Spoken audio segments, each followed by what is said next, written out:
Dave Sandford back in the flesh. How the hell are you, man? I'm doing okay. I'm suffering from a bit of those January blues, and I think for the first time in my life too, post polar bear season recovery or blues, whatever you want to call it. Sure. I mean, spending however many months you did with polar bears and then coming back to the city life in Ontario. I mean, that's a downer. It is. This is what, Aaron, do we know, fifth time on the show? For people who aren't familiar, this is now our good friend, Dave Sandford, who is welcome anytime, but we try to get him on once a year. Yeah, and I don't want to alarm him, but there's a polar bear, I feel like, right over your left shoulder. Yeah. Like, be careful. Yeah. I noticed that too. She's sleeping. Yeah. Yeah, that's cool. So no real structure for today. The conversation with you always leads somewhere interesting. Not through any fault of ours, but because of you. And you've been professional photographer for, a long time. You have tons of experience, and maybe we jump right in. When you were telling us before on record that you were struggling with a little bit of imposter syndrome, that's a hot topic on this show always, because it's so pertainable to every skill level of photographer. Like, no one escapes that. And I think it's also so nice for beginners and intermediates to hear, like, oh my God, Dave Sandford struggles with this. And I know even just saying that makes you probably feel uncomfortable because it puts you like on some kind of imaginary pedestal.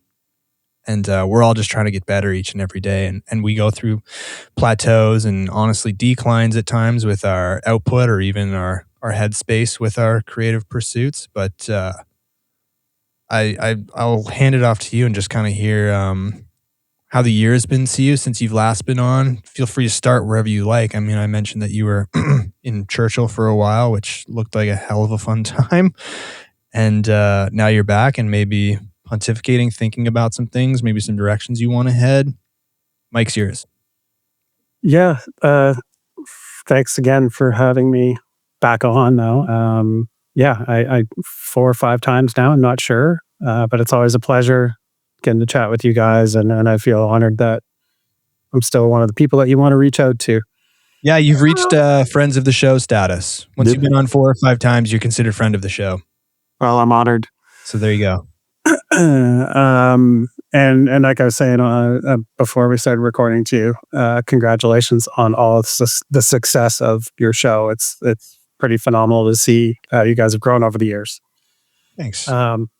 So yeah, 2025 was a great year, but I guess in different ways for me than I'm normally used to, because for much of 2025, I didn't wear the hat, so to speak, of the photographer. I wore my guiding hat, which isn't something that's altogether entirely new to me.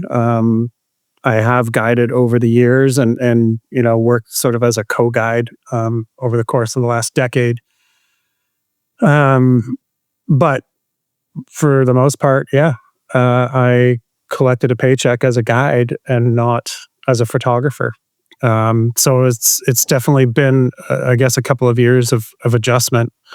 And yeah, I when it does come to my photography, it's a weird thing because I know, and I always feel weird when I say this, but I know that I do good work, that I produce, I'm capable of making great imagery.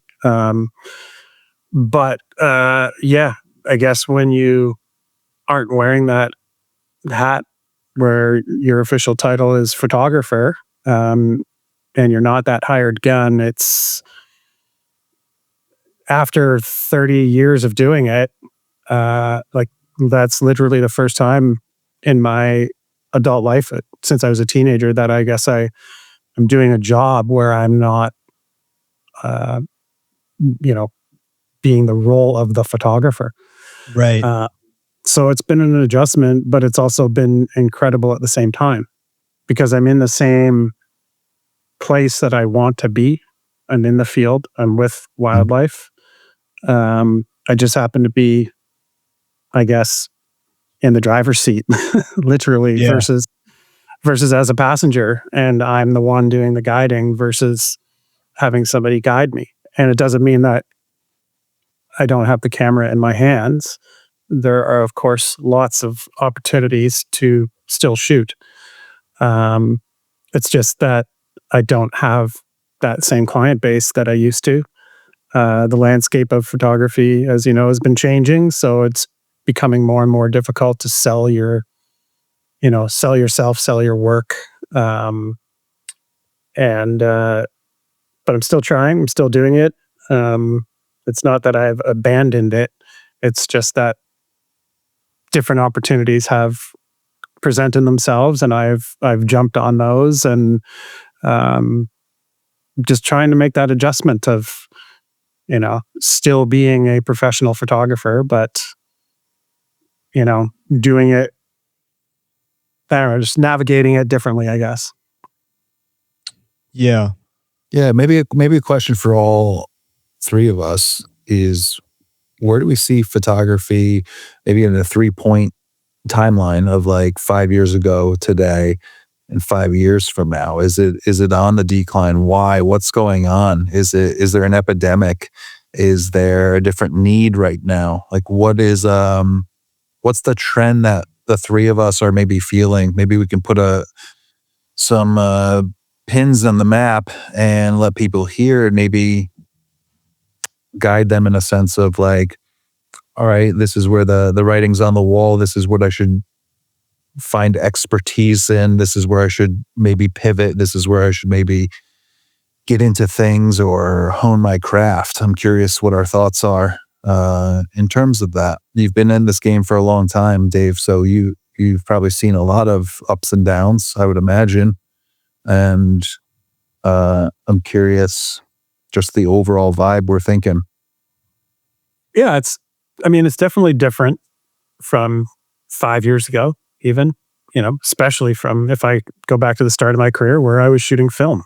you know, um, Things have vastly changed. And I've always said, as a photographer, that you have to keep learning. You can't ever think you know it all. If you do think you know it all, well, you might as well just give it up, because you're going to get left in the dust, left behind. Because it's always evolving and changing, especially this day and age with technology. And I think for me as well, for a very large part of my career, I was always a hired gun. I was the assignment guy. And I think maybe I have spoken about this when I was on the show previous, but I'm still trying to figure it out, I guess, on my own, because I was always a hired gun, like an assignment shooter, where you get chosen for an assignment and you kind of get the gist of things, but the reason they're hiring you is because you're sort of like a wind up toy. They wind you up, point you in the right direction, and just say, okay, you go do your thing and you bring us back what you think is, like we're hiring you for your vision. And then you bring it back and it's sort of like you just let it go. Whereas now, I don't have near the volume of assignment work. People just, at least in my eyes, aren't hiring the way that they used to. And I'm still really struggling on the business side of things as far as marketing and promoting myself. I've always worked for somebody else until the last, 3-4 years. And it's not an area that I excel in. And because that marketing and promotions is not an area that I excel in, I have struggled with it, and there was a time where, I went through almost 30 years. I mean, I went through my entire life. I still actually have to this point. I've never had a resume. I've never applied for a job, and if I got off the road doing some work and the calendar was empty, people would say, oh, well, what's next? I'm like, something will happen. And inevitably I'd get a phone call or an email or, through social media or something would come up within weeks to a couple of months. And that things, at least in my case, things don't work that way anymore. And where I'm failing myself is, like I say, with my lack of business sense, because I never had to do that stuff. And now that I'm in my early 50s, having to learn that stuff and apply it, and it's been challenging for me. And I'm not saying that it's impossible. There's lots of other people out there that do it, but it's not an area where I have excelled in.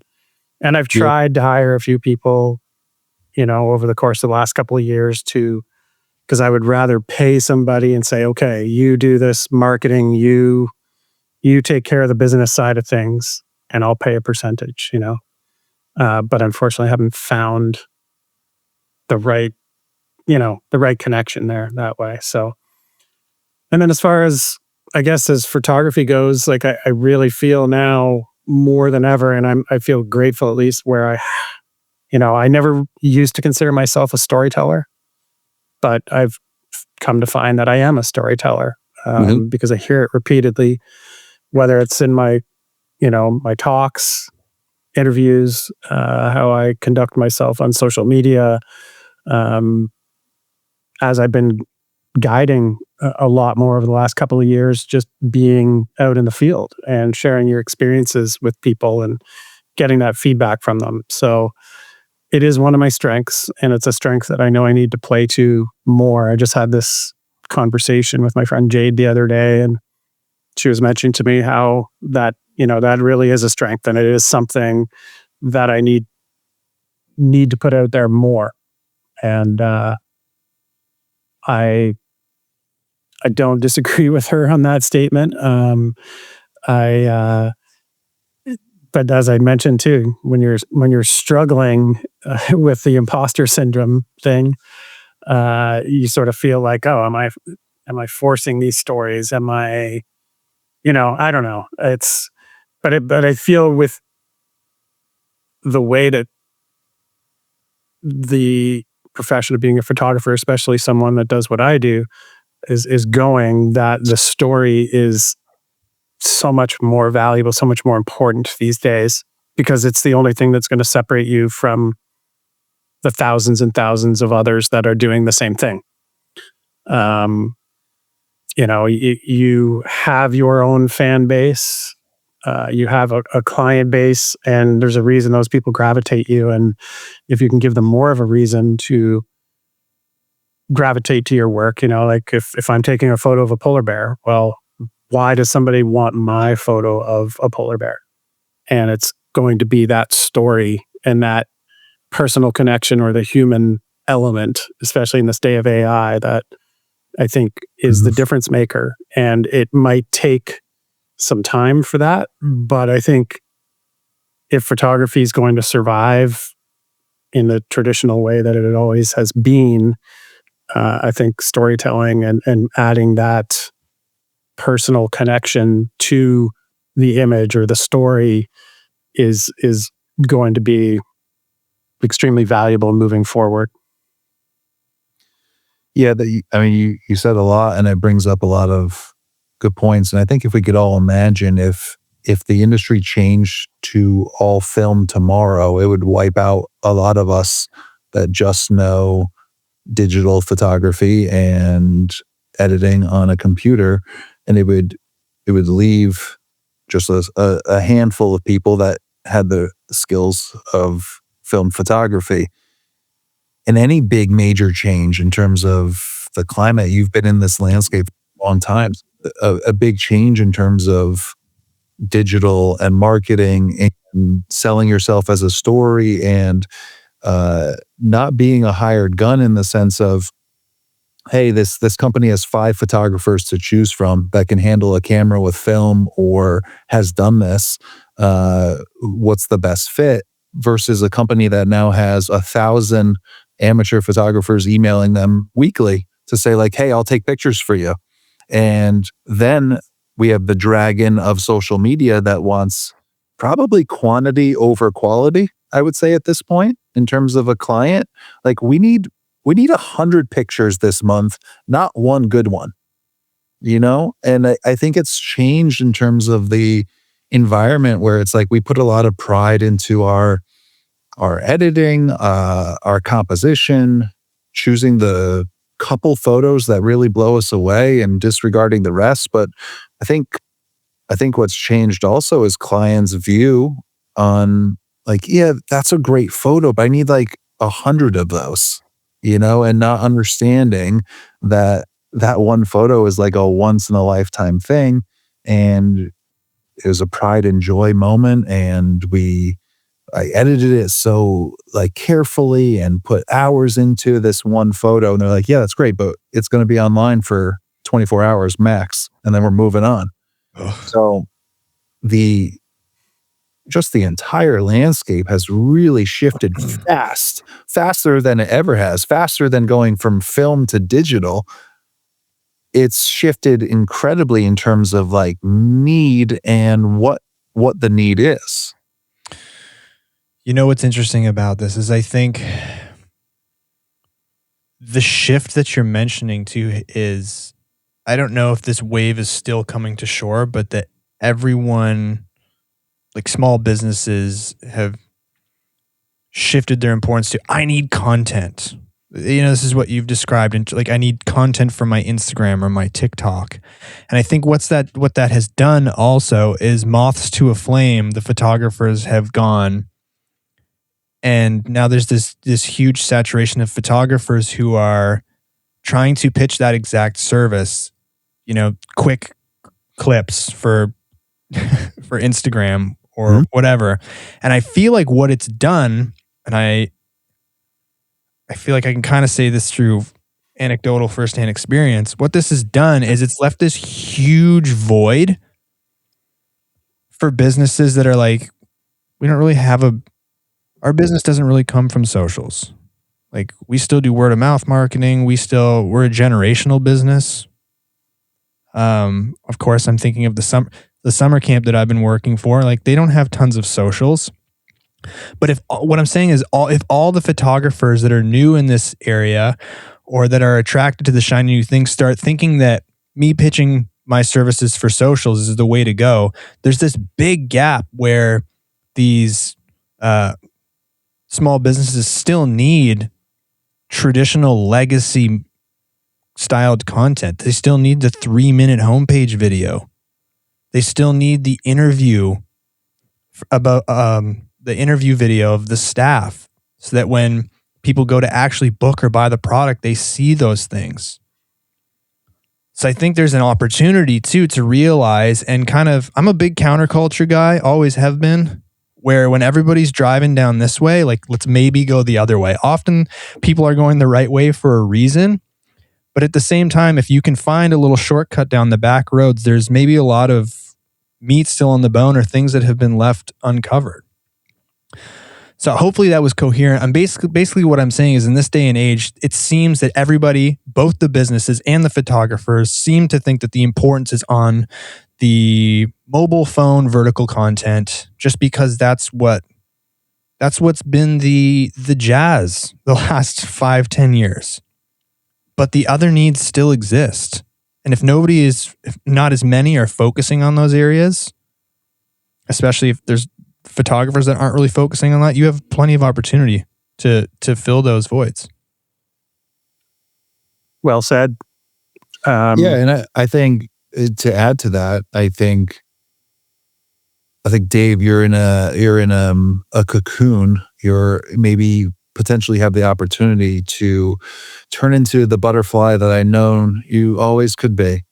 In the sense that you do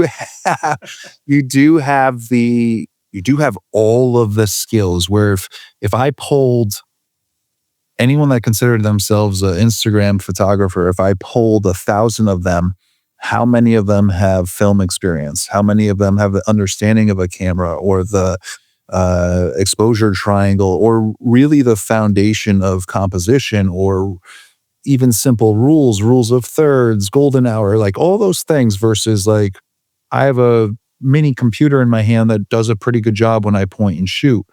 Now, that's great. However, I do think that now you have a leg up in the sense, as long as you can catch up with the easy part.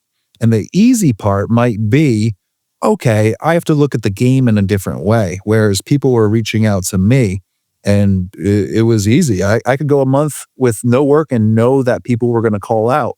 But maybe I can now take my skills, and now I have to be the one that plays the numbers game and reaches out to a lot of these potential small businesses or interests that I'm into, or hotel lobbies or airport terminals, and sell myself, like you're saying, which is imposter syndrome and feels maybe a little weird to be like, I'm really trying to sell myself.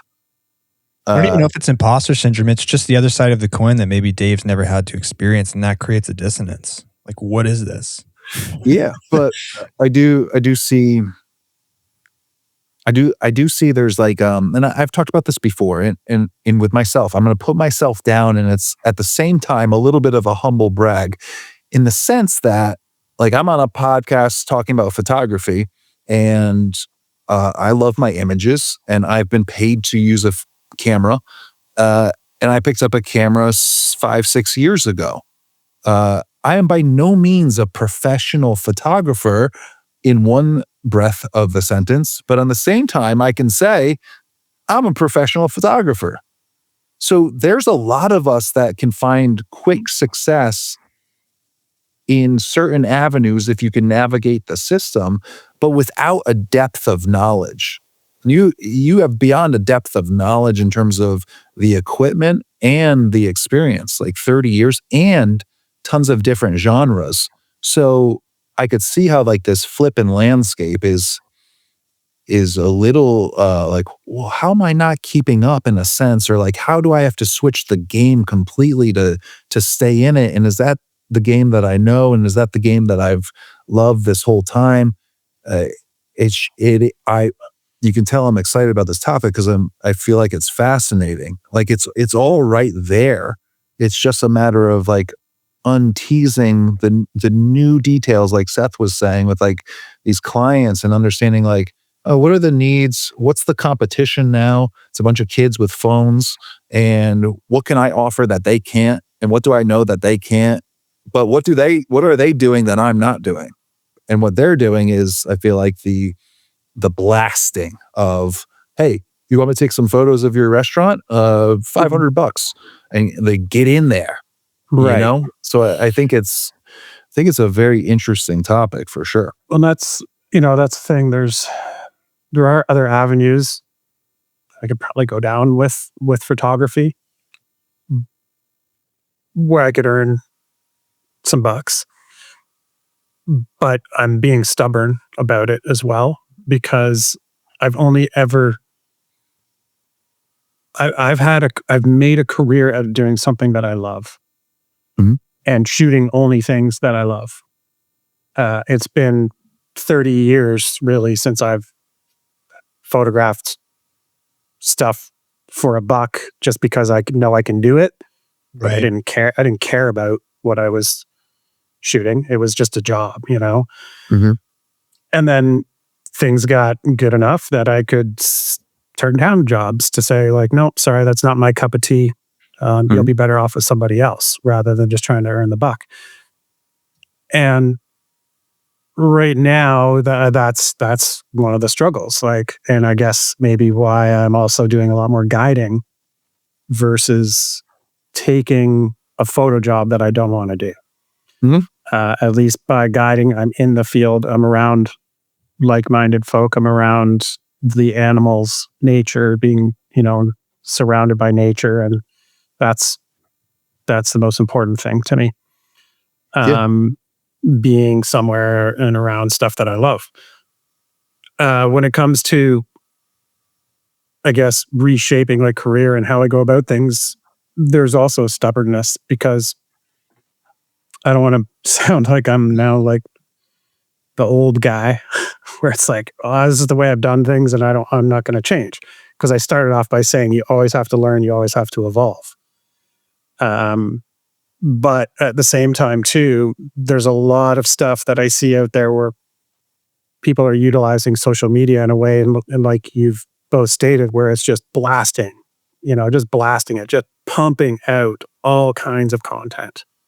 And again, in talking with my friend Jade the other day, where I was sort of making that comparison with photographers, why is it that everybody looks at the art of photography and thinks that you always have to be producing and pumping out work constantly every day? I mean, I've always been more about quality over quantity. So therefore, I've always taken my time with my editing process. I like to get lost in that. And that's another topic too, where I'm like, do I need to change what I'm doing? Because I am too much of a perfectionist. And I'm not saying my photos are perfect by any means. Everybody could find ways to critique them and find their flaws in them, but it's my vision, and it's, I like to put that time and effort into it, maybe to a detriment now, but I don't want to be like, sort of like Seth said, I've always sort of been like, I like to go against the flow. I know I can do things. I know I'm capable. And just because everybody's going this way down the highway doesn't mean I can't be going the other way and doing the one thing that I do really well. And I don't want to have to fall into that trap of being like, I've always done behind the scenes and shared that type of content, but I mean, it's becoming almost bigger than the actual image itself. So when it comes to being an artist, which I do consider myself, why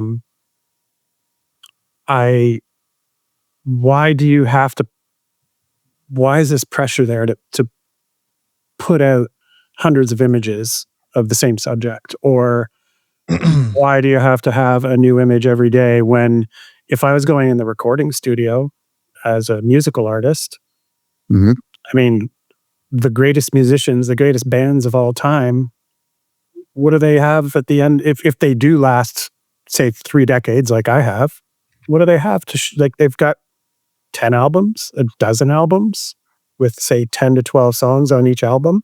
Yep. Great writers. They're not pumping out a book every single day. You know what I mean? Like, yep. Why is it just with the photo community that there's this kind of a ridiculous type of outside pressure to have to pump out, all kinds of volume of work? Why can't it be that polished once a month? I'm gonna release one image a month. That's my, it's, and I know it's the digital world that we live in, and the fact that you can, I look at the first time that I went to the Arctic, I brought 36 rolls of film for a month of 36 exposure, Yeah. Now, like, I meet people that I'm out guiding who are shooting 25,000 frames a day. I'm not exaggerating. I met people like that. And I'm like, why? Of what? Are you making a movie? I mean, I think that gets into FOMO a bit. There's almost this fear that I can't miss a single fraction of a moment. Yeah. I can't afford to. And I don't know where that pressure has come from. If it's simply from the capability of the equipment, or if there's other things. As you were speaking, Dave, I picked up off the bookshelf here, Essentialism. And I was flipping to a page because there's an exact page that pertains to everything you're talking about. And while listening, I found it. Basically, throughout the book, I don't know if you've read it. Have you? I haven't. Essentialism. Essentialism is about getting more done in less time. It's about getting only the right things done. So the page I was flipping to, well, first of all, throughout the book, every now and then it breaks into 2 columns. What a non-essentialist would do and what an essentialist would do. And why I flipped to this certain page was, a non-essentialist would say yes to almost every request or opportunity, but more importantly, below that, would use broad implicit criteria like, if somebody I know is doing it, that means I should do it too. And we are so plagued by this. We see, other people online who are having success doing something, putting out 4 reels a day, seemingly getting tons of business, and we think I should be doing that too. When that's not necessarily the case. If you move over in this same column to the essentialist column, an essentialist would say yes to only the top 10% of opportunities.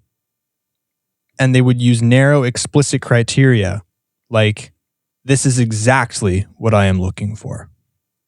And it made me think of that as you were speaking, because I feel this way too. You see, you're exposed or immersed in such a world, especially on the phone, where content, success, and you think, this is what I should be doing. This is what the game is now. This must be the way. And I don't believe it is the way always, and that it's that cut and dry. So I grabbed this and wanted to share that with you as soon as I heard you going down this road, because I think it's so applicable to this conversation. Absolutely. Appreciate that.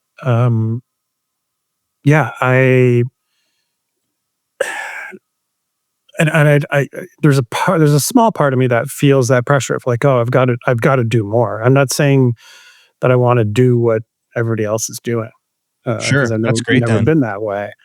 And I'm not saying that because everybody else is doing it, well, it's the wrong thing for them to be doing. Like, right. Good on you. If maybe it's the right thing for them. Yeah, exactly. Yeah. So I don't criticize that way, like how other people are doing. Right. Navigating their career or whatever, they're doing whatever it takes for them. I just know. Yeah, I don't know. I've always done things that bring me happiness and joy, and I've been really blessed and fortunate to make an entire career out of that. And at 52, I don't want to change that. No, like, you're well centered in that way. If you're picking and choosing and doing the things you only want to do, I think this pertains to some listeners and other people, and this isn't a judgment like you've said, but if you're cherry picking and noticing all the successes of people in different areas, in their email marketing campaign, in their social media strategy, you can end up overwhelmed and feeling like you have to do all of those things to the best of the ability in order to equal success. You start seeing the sphere of successes in different areas and mistakenly thinking that you need to do them all, I guess is what I'm trying to say, even if they don't necessarily serve what you're about. And it's nice to hear that you say, you're still going to swing at the strike. You're not going to swing at everything, which is a difficult skill, I feel like, believe it or not, for people to come to realize. Yeah, it's interesting. And Dave, I don't mean to put you on the spot, but I've been feeling this a lot lately, especially after, an injury and back surgery. And I can't help to think like, geez, like I'm 45. Like this has been a tough month. Like, is this life? Is this what it's going to be like? Getting older, those kinds of things. Like, you've had a 30-year career, like any athlete that has a 30-year career, or even musician that has a 30-year career, like things change, right? And it definitely, there comes a point where, for our buddy Eddie Vedder, who's at some point going to slow down and not be able to jump off the rafters, it's got to feel for everyone like Father Time is catching up, in the sense of like, I want to keep doing what I've always done and I've always known and always had success with. And it's not even a matter of choice anymore, in a sense. Is it a matter of like, I'm struggling to keep up with the youngins, and which is normal and a normal life process, but probably something every one of us that's listening, and two of us in this 3-person chat, because Seth's so young. Give me a break. But think about from time to time, and start to think about more often as we get older, of like, like, I want this to continue forever. But how can I shift? When's Pearl Jam going to be playing at like small arenas because just the interest isn't there anymore? Or people start saying like, I can't sing like you used to, and I think of those bands like the Temptations or some of these like old Motown groups that come around, and you see like these concerts and you're like, they're like 80 and like can barely move up there, and you're like, oh God, like I hope this is a want of theirs versus like they need to be doing this. I don't know. I'm kind of rambling with some recent thoughts that I've even had. Just like, again, as you get older and start to realize like, whew, I'm having a hard time keeping up. Well, And you're not wrong. I mean, you start to reach an age where you do start to realize that you're not immortal. You realize your own mortality. And I guess, especially for me in the last couple of years, I've lost a lot of people around me who maybe are in that 25 to 30 year range, who were 25 to 30 years older than myself. And you start to think, I have less time ahead of me than is behind me, more than likely. And with that time that's left, what am I capable of doing? Can I do things the way that I've always done? And I've already realized that no, I can't. Like somebody said to me a week and a half ago when I went down to Lake Erie to shoot, like, oh, did you get in the water? And my response was, no, those days are behind me. I don't need to prove myself that way anymore. It's way more challenging. And it's an effort that, whether I've been in the water or whether I'm shooting it from shore, when I look at like how it pays off in the end, I'm like, well, better off staying on shore and being safe and not being sore and cold and tired and getting a fraction of the content, and yeah, how much longer can I travel in the polar regions and do things the way that I want to do them?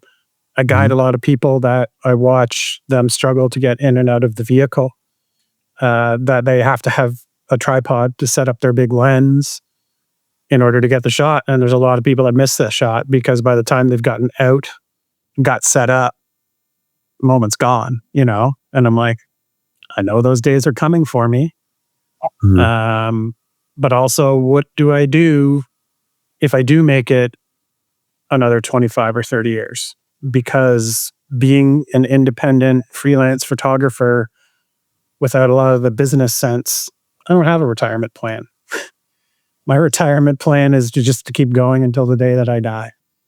I hope that I have enough of a library and that there will be enough of a demand for it that maybe when I really do have to slow down, well, I'll just focus on pumping out that content, and hopefully there's a reason for people to want that content.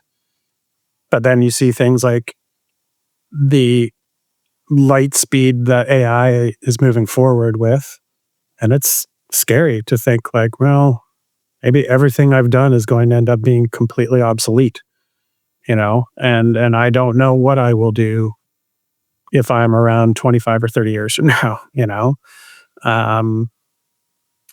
and I'm like, well, maybe I shouldn't worry too much about it because I've never really thought that far in the future. I've always tried to live more in the present time versus, thinking that far ahead in the future. But maybe that'll catch up with me one day. I have no idea, but your story about going down to Lake Erie and being satisfied with no longer being in the woods but in the water because you've, I've done that before. Like I've lived that life, right? And I have the images to show that chapter of my life.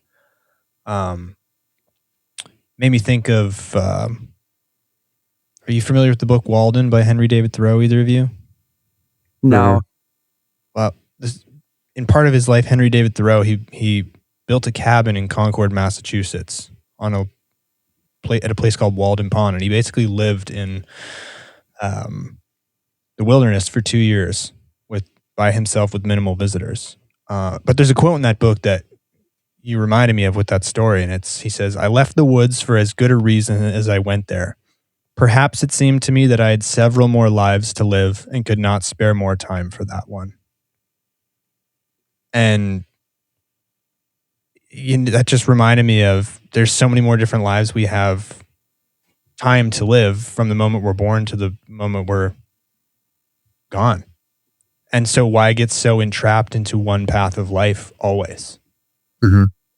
I don't know. And just your story of I've been in the waves in Erie. I've gotten those photos. I've lived that life. Mm-hmm. There's other ones for me at 65, at 75, at 80.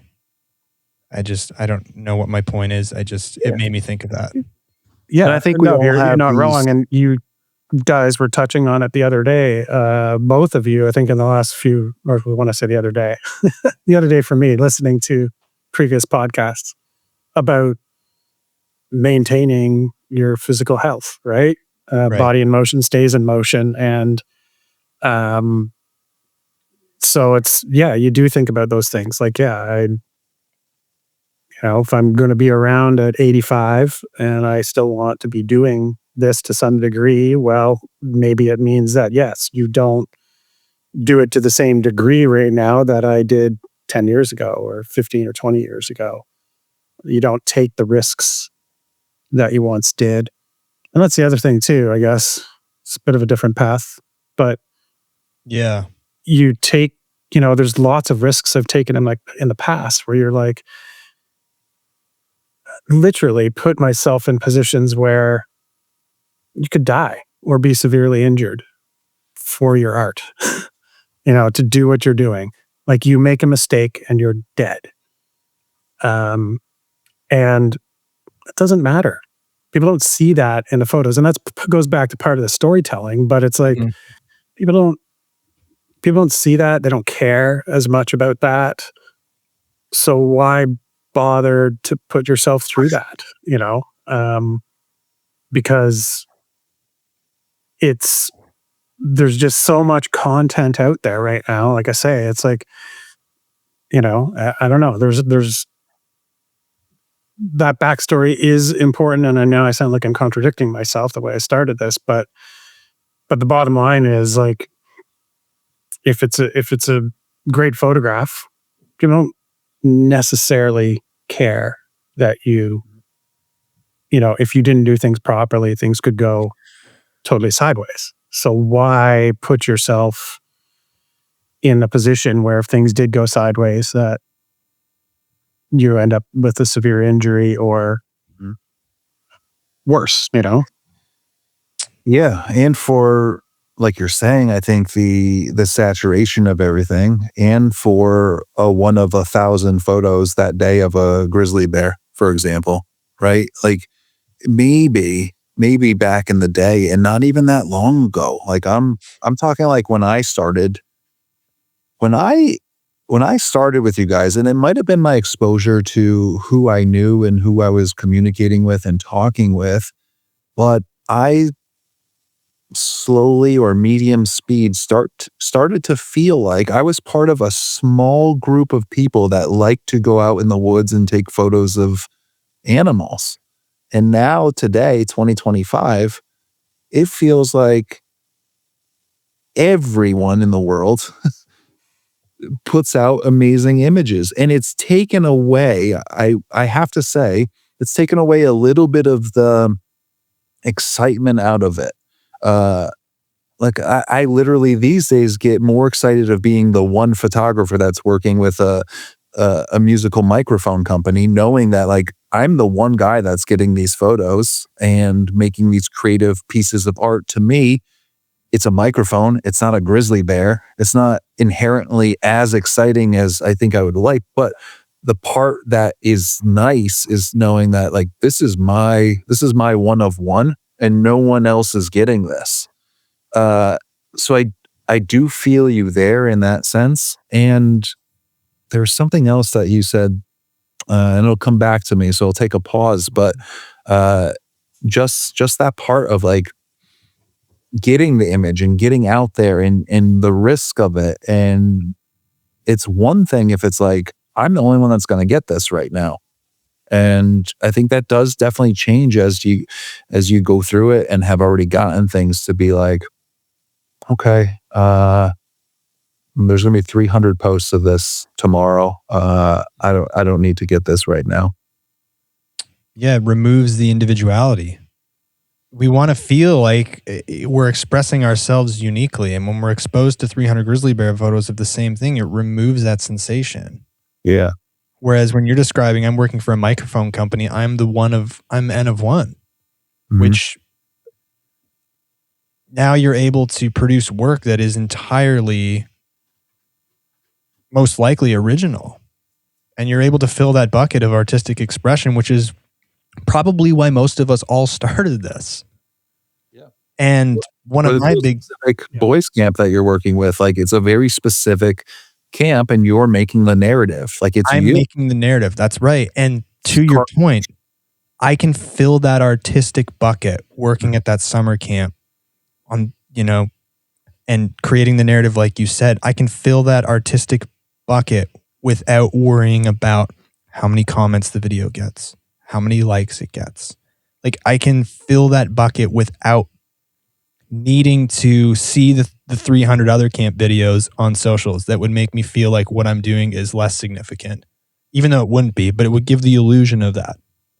I think maybe that's partly what I get out of guiding now as well, because you, like you said, Seth, you control that narrative. And as the guide, there's a certain degree of control that you have where it's like, here's a situation, there's a polar bear there, but there's 20 vehicles and there's a bear jam.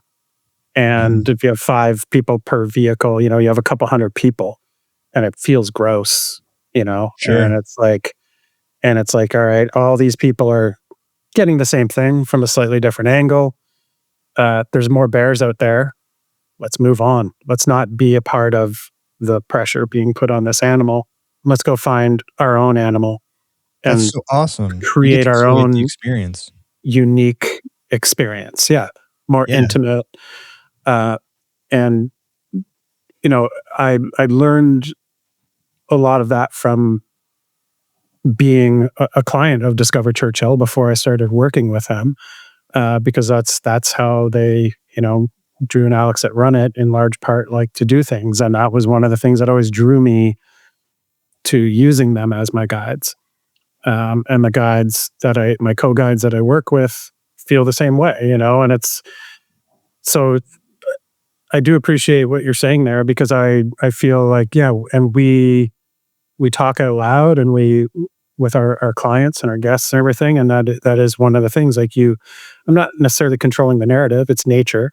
It does what it wants to do, but I can remove ourselves from situations in which in where it does feel like an ugly encounter, or there is a lot of pressure being put on an animal unnecessarily, and I can feel good about myself pulling away from a situation like that and giving our clients and myself a more unique, intimate experience somewhere down the road, And then as far as like, if I do have the opportunity to pull out the camera, well, then I'm getting something, again, that is more of it, if it is unique versus there's 50, 100, 200 other people that are photographing that same moment. There might only be a handful of us. And there's the days where I'm not guiding, where what am I doing? Going with my co-guides and looking for bears and having an even more unique, intimate encounter, because it is just you type thing. And I think that does drive a lot of us, you know what I mean? Like you do want to have that, something that is unique. I mean, that's part of standing out these days in a crowd. If everybody's got the same thing, it's a lot harder to have your work stand out versus if you've got an encounter or a experience or something that is a one-off that nobody else is going to have. Yeah. I think I remember what I was going to say as well. And to both your points, as you're out there and you're guiding and you see the excitement of the people you're guiding when they capture their first time ever seeing a polar bear or the picture, or they're blown away by their new lens that they got, and whatever it may be, the excitement that photography brings is infectious. And Seth and I have run trips, and like we saw grizzlies in Alaska 2 years ago. It was a different experience for us, and we talked about that on the show, how it was just more of like, we're going to observe and take it all in. It wasn't not as exciting. It was equally as exciting, but just different for us because we didn't need our own grizzly photos. We had 1,000 from the year before.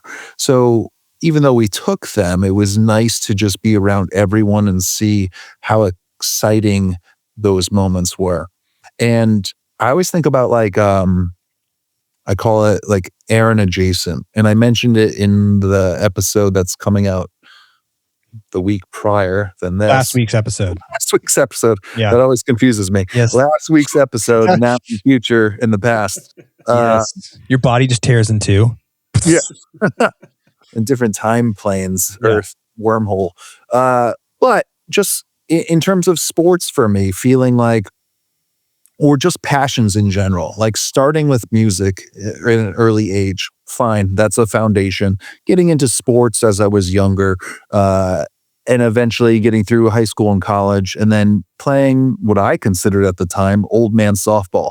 Bunch of 25-year-olds to 30-year-olds playing old man softball, and around 30, sprinting in the outfield, blew a hamstring, and decided after that recovery that, you know what? I don't need to be sprinting out of a dead stop anymore. I'm going to get into golf, getting into a really old man sport, and getting into golf and kind of help the laugh.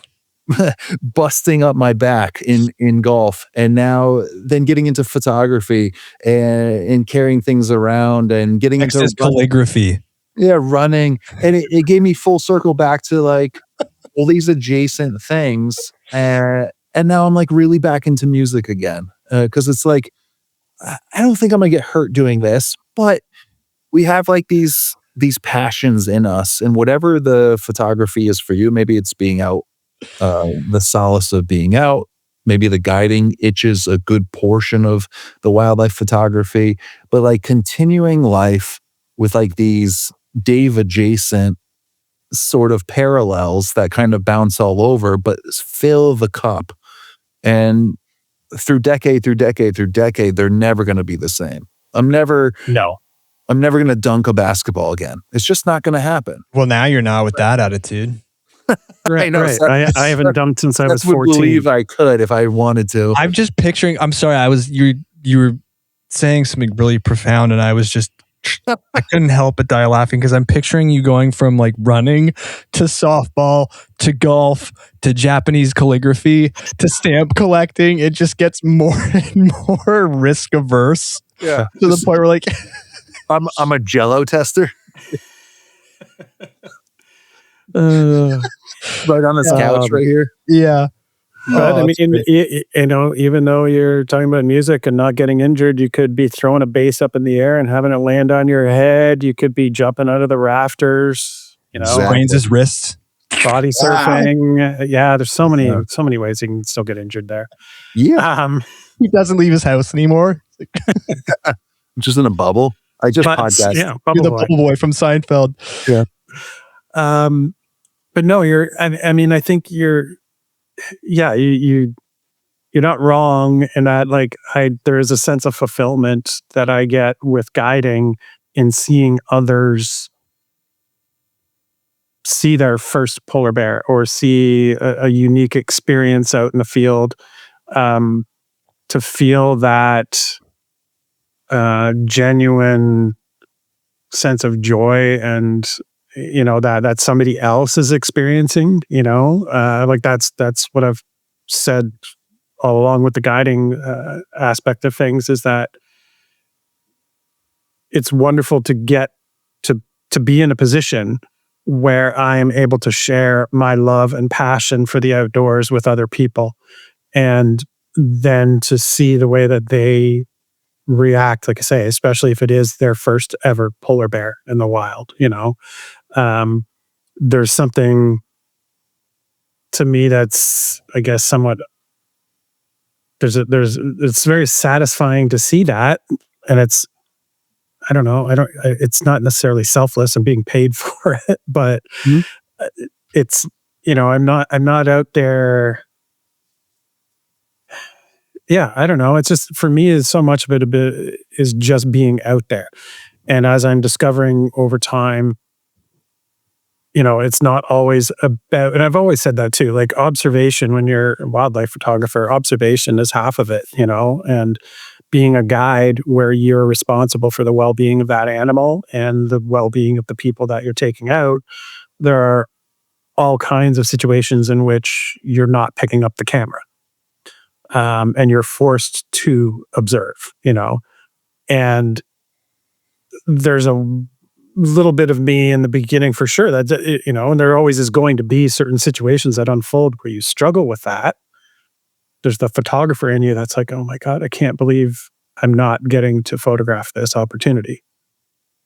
But at the same time, it's not the end of the world. And I just, more and more as time has gone on, find myself without the camera in my hands, because it's more about being out there and observing. And do I need another photo of a polar bear walking across the tundra towards me? Yes. At least. So it's, and you're taking a small bit of joy in watching other people get their first photograph of a bear walking across the tundra towards them. And it does bring me back to remembering my first experience that way, and it's, I don't know. Like I say, I'm still a photographer, but there's just something about being in the outdoors for me that getting to be around these animals still and just experience what it's like to be blessed enough to have the opportunity to be in their presence is, it's something super special. And even over the last couple of weeks, where now I'm like, since Christmas has come and gone, like I only got home right before Christmas, really. And then, lots of holiday obligations with family and friends, and being gone for 4.5 months. And then, just a lot of catching up. So it's only been the last week and a half that I've got to sit down and go through the content from the last 4.5 months, and already looking ahead to bear season 2026, thinking to myself like, oh geez, there's even more times in the future where I feel I won't have the camera in my hand, because as much as I thought I didn't have it in my hands at times, I did. Just looking at what I've got. Yeah. I'm like, oh, did I really need that? No. Should, and do I need it again? In August, September, October, November? Not necessarily. I've got so much content that I've been sitting on for the last 10 years of polar bears that like I barely even scratched the surface. So takes a hammer to his hard drive. But no, just like it's so, being more particular, I guess, about picking and choosing the moments where I'm like, oh, do I need the camera or not? Because again, I'm finding a lot of joy in just having the opportunity to be out there, and there's a lot of joy in getting others out there to experience these wonderful things. As much as it's a little analogy, a quick thing. As much as I love music, my son's 10 years old. For Christmas, got him a Fender Stratocaster. He opened it up. He was like, he couldn't believe like how nice the instrument was. He doesn't play. For him to plug it in and do a little online course and be playing just one string riffs and one notes and being into it, I haven't come close to as much joy myself learning guitar than seeing him like it and be into it and find success in it and smiling about it, you know? So as much as I'd like to be a rock star, the passing on to whomever, a friend, a family member, a son, a daughter, a spouse, like whatever it is, like that, there's something special and very human about that.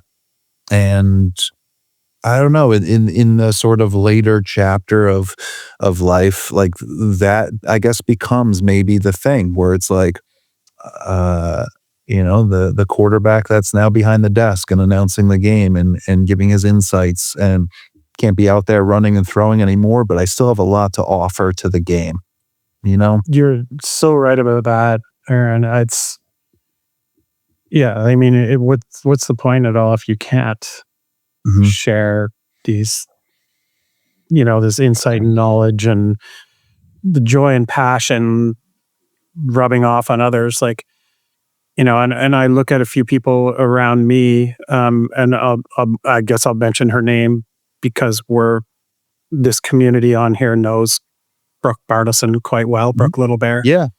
And I look at Brooke and how far she has come in her career, and to see her grow as a photographer is phenomenal. And I'm so proud of her. And I'm not saying that I didn't have anything to do with, other than a little bit of inspiration. And I can say that because Brooke has told me that I was an inspiration and, inspiring her in different ways over the years. When we first, I guess we met now 7 or 8 years ago, literally on the Tundra in Churchill, on our very first assignment, and, when I feel like when I look at, since Brooke and I have met, like her career's just gone this way, whereas mine has kind of gone, and I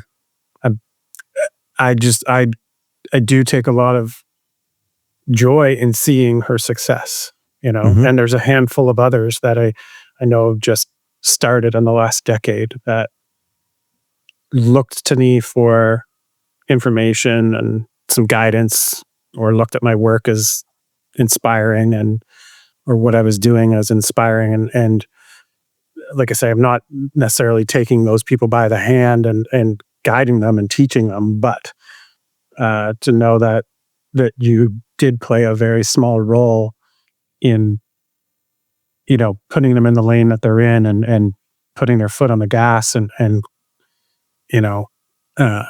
now they're standing atop podiums, and it's really awesome to see. Like, I'm so proud of Brooke and what she's accomplished. And like I say, to see her grow as a photographer and image maker it's been awesome. And there's a handful of people that I could, say the same thing about that. And it's just, I don't know. I'm at an age where it is a nice feeling to know that you've somehow inspired somebody or played a small role in their success. Yeah. We just chopped all that up and we cut Dave's words to make it sound like he thinks he's solely responsible 100%.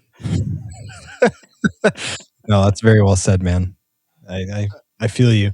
To come full circle too to the start of our conversation where you were hopefully I'm wording this right, but there was maybe this like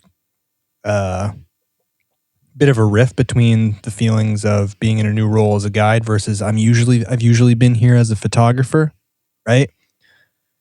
An hour into this conversation, I'm realizing also, and I'm sure you have too, but that your 30 years of hard work and dedication as a photographer allowed you that role, the knowledge you built in that time, the connections you made. So it all leads from one thing to another. Yes.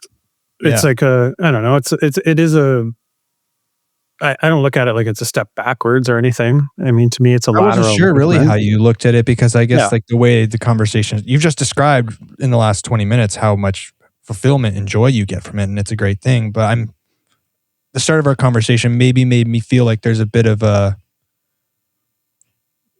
not that you don't want to be there or that you're not grateful for it or you're not having fun, just that maybe it's unfamiliar in the traditional sense of what you've usually been doing. And I don't know what that instills in you, what feelings that does. It's an adjustment. Like I say, it's for the first time in my career or my whatever, like over the last, since I was a teenager, to be referred to as anything other than a photographer, like this is the first time. And there is something that does bring a smile to my face or inside of me when somebody now introduces me and like, oh, Dave's a polar bear guide. And there's part of me that's inside me that's like, oh my God, yeah, I am. Change your title to polar bear guy. And that'll work better. But it's and Alex DeVries that owns Discover Churchill, like we were having a little back and forth the other day, and I just expressing my gratitude for the position that I'm in, and how much I have enjoyed it and look forward to doing more of it, and just telling him thank you for the opportunity. I'm very grateful for it. And as he said to me, he's like, you put yourself in the position to earn, like you earned this, For sure. And I do look at it as it is a privilege to guide for a company like that. And it is a privilege to be in the company of polar bears and other wild animals on a daily basis. Mm-hmm. And I don't take it for granted. And I do truly love it. It's just, when you've been, I guess when you've been categorized or whatever as a photographer for your entire life, it's like I say, it's just an adjustment. That's all. Mm-hmm. And I don't look at it like it's a step backwards at all. No, it doesn't sound like it. Just trying to get used to doing something a little bit different, similar but different, Yeah. And you earn things. You don't deserve things. All of us. It's just how it goes. I was sitting here thinking, Dave, about the first time pre-Aaron as co-host that I ever reached out to Dave and asked to do an interview with him some 6 years ago. I'm just thinking how much has happened in that time with the world, with photography, with us as individuals, and it's just like pretty crazy. I remember being so nervous and like starstruck when Dave even just replied to me about doing an interview. Yeah. And it's just cool here now. Like Aaron's got his hands up behind the couch. We're just talking about photography and everything in between. And again, no real point here. It's funny. We were saying that, I guess, prior to recording, how nervous I was coming on here because I feel like,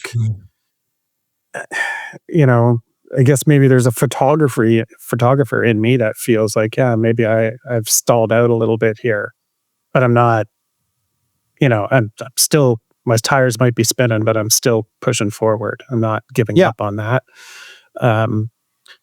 And I will lump both of you guys in, like I was saying to you before the show started as well too, like just to see how far you guys have come along and with what both of you are doing. And you are, when I was talking about using Brooke as an example, you are both two of those people as well who, when I look at what you have done with yourselves over the last 6 years since we have met and started chatting, it's incredible to see. And the success of this podcast and everything as well. It's awesome. And then there's a whole bunch of other shit that's happened in the last 6 years. Go back to Dave's last episode. Go back, search Dave Sandford, get the whole scope. It's funny though, like internally, you keep saying success and progress, and it's like internally, it doesn't feel as significant as it does to external viewers. That's just the way it is. Right. Because you're in your own head, your life is your own experience, nanosecond to nanosecond. It's just one giant continuum. It's not similar to the, when you see your nephew or niece you haven't seen in a year and you're like, wow, you've grown a lot. Whereas if you see them every day, they haven't grown at all. It's you sometimes need that that external reminder as well, maybe you don't need it, but it's sometimes nice to hear. Well, Right? even hearing you just say that you met 6 years ago, or were talking or reaching out, Crazy. and I was like, oh, when did I join? Like a year ago, 2 years ago. I was like, Seth did this 4 years before I started, but then I was like, wait, we've had at least 4 retreats, so that's 4.5 years. So yeah, I had to do the quick math myself. Yeah, so pretty insane stuff. It is. And I mean, I was thinking about you yesterday, Aaron. I pulled out my notes, my notepad, like notebook that it would have been it would have been 5 years ago for sure, 2021, I think it was, when I was making some notes because I reached out to you about some of your processing techniques. Yeah, And which was a completely flattering moment. That time between you and Brooke, like reaching out and talking to me, and I've talked about this a lot. Just the networking and the people and relationships that can make or break a human being. It really absolutely. can. And it's like the people that have reached out and were like, dude, I appreciate what you're doing. Like, let's talk about it. How can we push you more? What can we do together? How can we collaborate? How can we learn from each other? Those are the things early on that I will always be indebted to social media for. As much as I can't stand it. For those experiences, I will always, no matter what bad things I say about it, I'll say, but I'll tell you what, it did open up this avenue of me that I had no idea existed more than 6 years ago, that just wasn't a part of me. And it's kind of amazing. Again, like I don't mean to brag, but I will brag because I am Yes, he proud of. does. I will proud of myself. I'm proud of myself of this thing that was created to me out of thin air. Yeah. I mean, well, just listening, like I know, Seth, you've gotten rid of your social platforms and well, I've not like gotten rid of, but yeah, they're off my phone. yeah, but knowing how what you're, and I know most of your audience that would listen to this is familiar with it and everything. And I applaud you for it. Like it is a love-hate relationship. Like I hate getting sucked into that hole of like going through and just consuming. And I definitely use it more now on a much smaller scale and more of a producer versus the consumer. And Sure. and I feel bad a lot of times. It'll meet people and be like, "Oh, I saw this," and I'm like, "I haven't seen anything you're doing," because I get sucked into that black hole because I just so I stay away from it. And but at the same time too, like, and I would love to get rid of it all. I really would. It's such a You could, and you'd be such a fine. mind fuck, and it's also a time consuming, but at Yeah. the same time, I also think like, okay, without it, am I sitting here right now talking to both of you, two people who I both really enjoy speaking to and I admire, and it's been great to see through social media what you guys have done and grow. We discovered one another that way. And there's so many people Sure. that I have become friends with now because of social media platforms.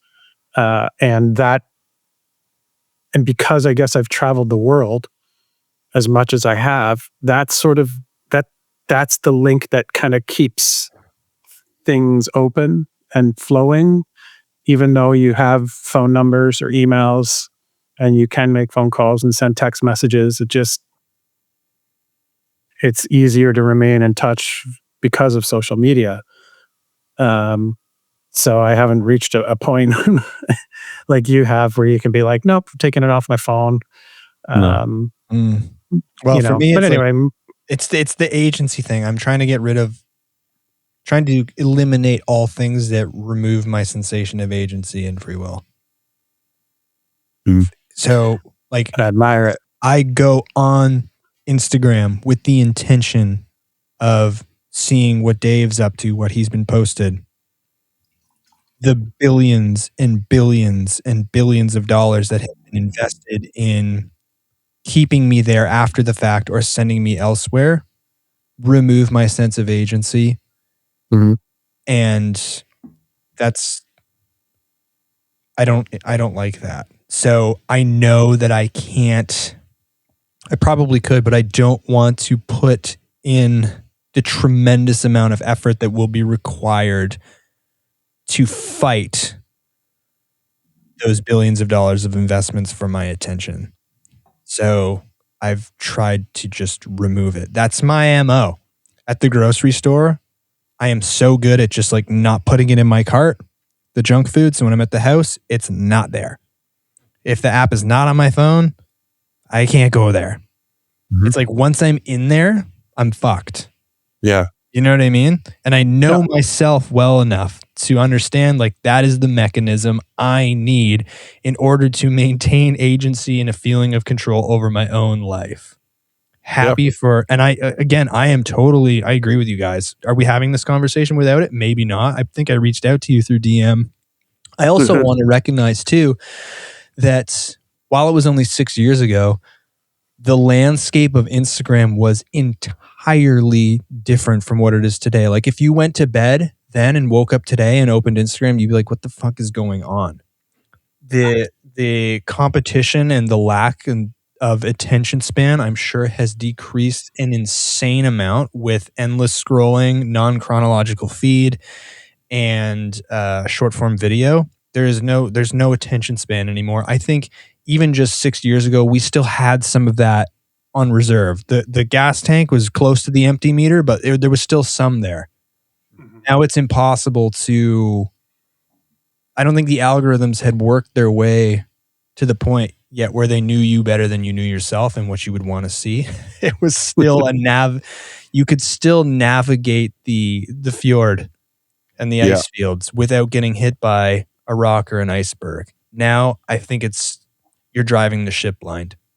So grateful, but also acknowledging what an entirely different digital landscape.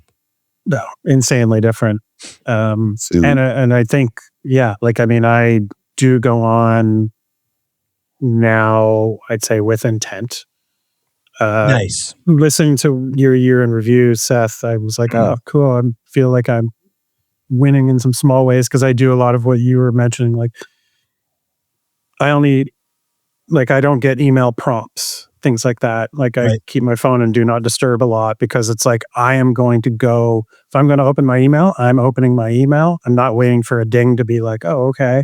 And then get sidetracked from what I was doing. I'm going there with intent. Yeah. And when I'm doing my editing, the only other thing that is opened is music that's playing.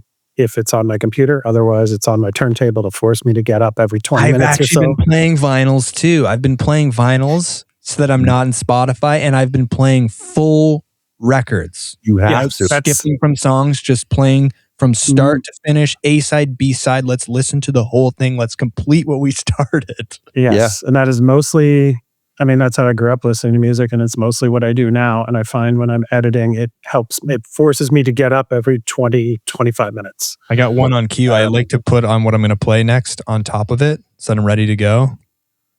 See this? It's one of the greatest albums. One of the greatest albums of all time. Poems, Prayers, and Promises. Poems, Prayers, and Promises. One of my mom's favorite albums of all time is John Denver and the Muppets. Nice. Well, the first song on this album on side one, Poems, Prayers, and Promises, the name of the album, will make me cry any time of day. It's one of the greatest songs. Probably my favorite song ever written. Awesome. So 30 going on 80. Old soul. No, it's true though. It's not. I saw I saw a little paragraph the other day, I'm probably on social media, but just talking about that generations come in and sort of disrupt stuff. We did with MP3s and Napster and torrents and the ease of listening And CD. Facebook. And the younger generation comes in and eventually does save us. And the resurgence of vinyl is very interesting, I think. That could have been dead and gone for absolutely ever. I have an incredible vinyl collection and setup, and I'll tell you what, it's a pain in the ass. Vinyls get scratched easily. The needle gets down. You got to buy a new needle. If you really get into it, things get expensive fast. Like, it is a pain. I understand why when CDs came out, I remember this, he threw out all his Beatles albums, Led Zeppelin albums, everything, because he's like, I don't want to deal with this crap anymore. Yeah. CDs are so easy. And this resurgence of like, hey, like, how were things in the golden age? Let's take the best of every era and bring it back. Why not? Technology is amazing, but let's like sift through it and take back the amazing nostalgic things that we love. And there is something about listening to a whole album. There's no Pink Floyd singles. You got to listen to an entire side. You have to Yeah. get the entire sense of what they were doing and what was going on. And there's something nice about putting that on, physically having to walk over to the couch, listen, physically having to get up, no skipping ahead, no I'm bored of the song. I did that for the first time 2 days ago. I put on a record, I laid down and I listened to it from start to finish. And I was like, oh my God, I can't tell you the last time I ever did that. I'm trying to do more things that build, not that I had a severely damaged attention span, but I'm trying to do things that build a single linear, rock solid, insanely good attention span. It's an amazing. And that's why that definitely helps. For like sure. I grew up in that era and I love it. And I've, for a number of years been back at, building my vinyl collection, and I still had all my old vinyl, which is awesome. But yeah, I do. Some people read a lot, some people write a lot. I've still been meditating now, and I'm going on 4 years of doing my meditation almost daily. I wish I could have kept up with my writing. You were the one that inspired me, Seth, and I've gotten away from that. But one of the things that I do make time for when I'm home is I will pick an album and I will sit down in not necessarily the entire darkness, but I like it nice and dark. And I will sit there and I will just listen to it. Yeah. Get up. You got good ambiance where you're at right now. I like your style. And I just, and that's sort of a form of meditation for me. It is, for to sit there and just let the music sort of, surround you. And I was doing that yesterday. I was like, there's hi-hats, there's the bass riff, there's the synths. And I can't tell you the last time I listened to music in that way. It's usually just been all one sound. Yeah. There's a deep richness that comes with vinyl that you don't get digitally. And that's a form of meditation for me, to just sort of sit and be present with the album that I'm choosing to put on and get lost in it. Are you guys doing any reading? Do you guys like to read? Before that, can we get a group text and just, it's no words, just send each other pictures of like what vinyl we're listening to? I like it. Can we get that going? A little turntable Tuesday or something? Sure. That's cool. I've never really asked you, Aaron, and I'm asking Dave because he mentioned it. If you guys like to read, I don't know. And if you do, what? It comes in waves for me. It really does. I'm more of a doer and a watcher. Like, I will get into YouTube things. Like, for instance, I have a new guitar pedal. I've gone digital, kind of inspired by my back stuff. I had a whole big analog board. It's very heavy to carry around. And I was like, what's all this digital stuff? I've always fought against it. I want a real tube amp and I want digital analog pedals. And one of these all-in-one digital pedals where you have to dive into the menus and set things up. I was not into it, but they've come a long way. So I get fascinated about these things, and I read blog posts about it and Reddits about it and YouTubes about it and get kind of obsessed in that way. Cool. In terms of books, though, the one that's on my table right now, or my bedstand, is called Lighter by, I'm going to butcher his name, but Young Pueblo, I believe is what he goes by, his writer's name. Young Pueblo. Writer. Let go of the past, connect with the present, expand the future. Cool. Yeah. And I've always loved his writing and thoughts and his interviews, and I grabbed that book and I just chip away at it. Nice. So I can get into things and get obsessed about it, but that's my long answer to that question. Am I reading right now? I just only got into reading in the last 4 years. Right I on. probably read more books in the last 4 years than I had in the previous 48 years of my life. Wow. What do you like to read? I guess 3 different genres, mostly nature-related books. I like to learn more about the natural world that I'm out in. So whether it's, I don't know, book on polar bears, book on owls, book on the flora and fauna, like the small things and how they're all connected. And I mostly just go by recommendations from other people. So Have you read I Mark like to read Bancroft's those. books? I have not. Moose, it's called? No. He has a bunch of them, but I have Moose on my waiting list. Or on my reading list. Wasn't sure if you'd read it. Well, I'll have to add that. But yeah, mostly like that's probably the bulk of it. Second would be music biographies or autobiographies.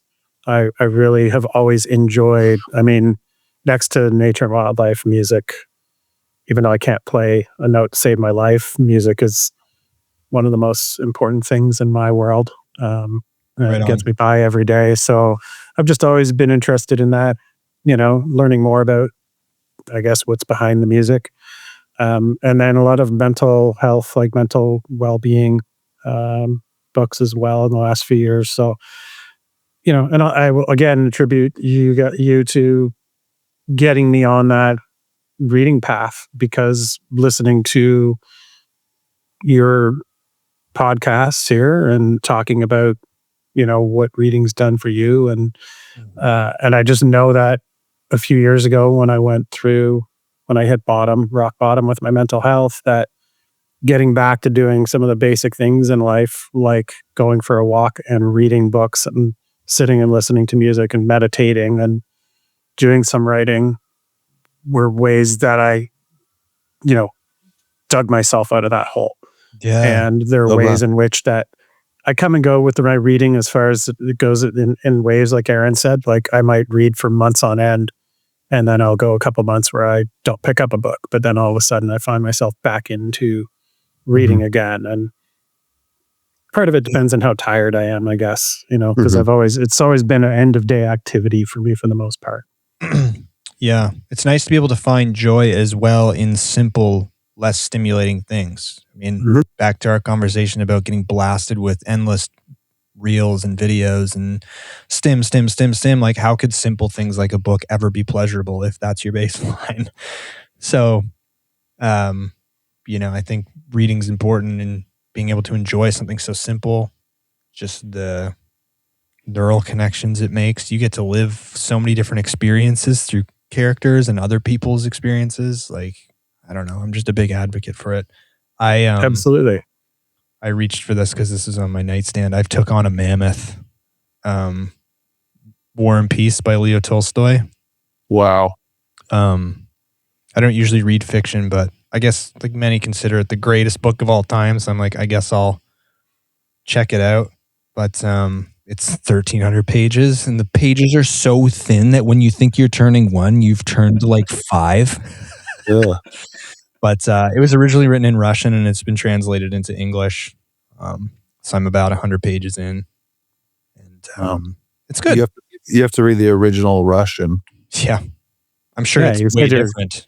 You're going down this path of learning something new every year. Now it's time to learn Russian. Forget the Norwegian. I'm not as interested in that language. 600 pages of Russian that you do not know. What's that?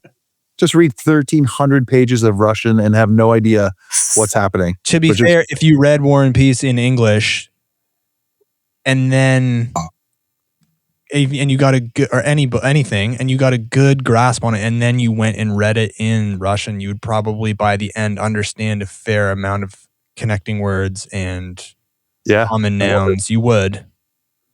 Yeah. I think you would. You wouldn't be able to speak it, but I think you'd understand a lot more than you would imagine by the end. Anyways, for any readers out there, wish me luck, because good luck. This is going to take a long time. Yeah. Maybe not. Oh. But, yeah. It's probably more than I read in my first 48 years on the planet. Well, I mean, it's not a contest. I just genuinely like it, you know? And it fits with the trajectory I'm trying to, or the mold I'm trying to make for 2020. I've always read, but it just also now fits with, I'm hoping that maybe I get even more pleasure out of it as I remove the super stimuli. Yep. Yeah. You know what I'm saying? Like, it just becomes even that more enjoyable, and I'll report back, because one of my things for 2026 is just not being so overcome with electronic things all at once. We don't even know what's happening until we start removing them, you know? Yeah. Like, even right now, there's an urge to, do I have text messages? This is the only tab I have open on my computer right now, other than when I opened it to see Aaron's book recommendation. And that can be very difficult. So one of the things that I really enjoy about spending over half my year up in Churchill now is just being out in the field and in an area where there's little to no cell phone coverage. Yeah. So you're without the high tech, you know. And truthfully, I mean, when I'm there, I'm so exhausted come the end of the day, especially if you have aurora happening. I'm so exhausted that I don't care about any of it. You know, like, I processed 4 photos in 4 months when I was there. My computer was a glorified hard drive, just as glorified hard drive that was with external hard drive. Like, I'd just come back and I wouldn't even have time to go through stuff. I just dump it. And but part of that was just, I really love being without all the technology and just being out in the field. And that's so awesome. I love being out there without, you've got your phone, but when 95% of the places that you're going on the land or on the water out there, you don't have cell phone coverage. Yep.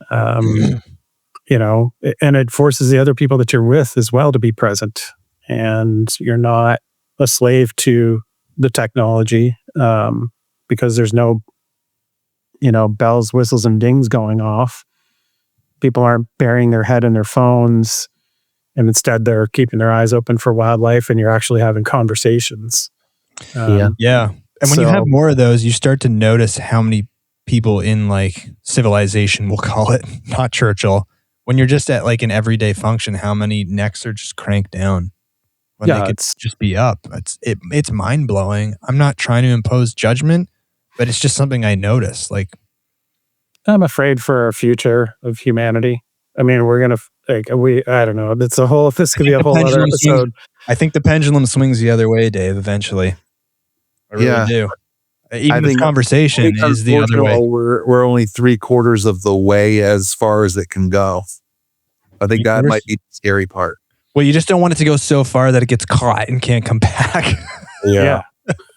I mean, people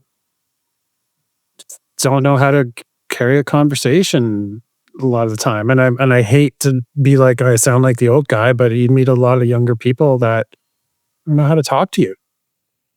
Right. Know? Because and it's not their fault. That's the sad part. Yeah. Yep. And social media divides us. And I think I made this point. I love my neighbor. I would love my neighbor if they came out, they needed help. We'd help each other. As soon as one of us sees a post on Facebook about the wrong political party or whatever it may be, now we have this whole version of this person that without it, we would have just treated like a human. and we might have our disagreements, but we're talking, and there's so much more that we respect about each other. It puts us very much in categories, and it's a little bit scary. But again, that's a whole nother episode. I have to go. I gotta run too. Basketball. Oh yeah, I didn't. Hour and a half. I'm not surprised we went an hour and a half. Three of us. How are you going to play basketball like in this I'm not playing basketball. I'm watching my son play basketball. No, he's going to play with the 10-year-old. They wheel you in on a stretcher so you can lay down in the bleachers. And so I started work this week. I got back finally, and they're planning a faculty student basketball game. And I went to the meeting, and I was like, "All right, so I'm the captain, right? Like I'm playing." Like, and they're like, "You can't play." I'm like, "I know, I'm kidding." I'm not you just playing. need Michael Jordan's You need Mike's magic stuff. Yeah, we do. Looney Tunes. Let's go. You're playing the Monstars. Yeah. Space Jam. What a movie. I'm going to watch that soon. Great one. But yeah, I got to run too. Dave, it's always a pleasure, man. Thank you for coming on and agreeing to do this, offering your time so generously. And I really enjoyed chatting with you both. Yeah, you guys as well. Again, thanks for having me on. It is honestly a pleasure to get to chat with both you guys. I always enjoy it. So thank you again for having me on. And to anybody who's listened this far. Yeah, there'll be some. If you have an attention span, you made it this far. Yeah. Or if you started on your drive to work and didn't finish it, and you said, you know what, I'm going to close that open loop. I'm going to finish it on my drive home. I salute you. Yeah. Till next time, guys. Take care.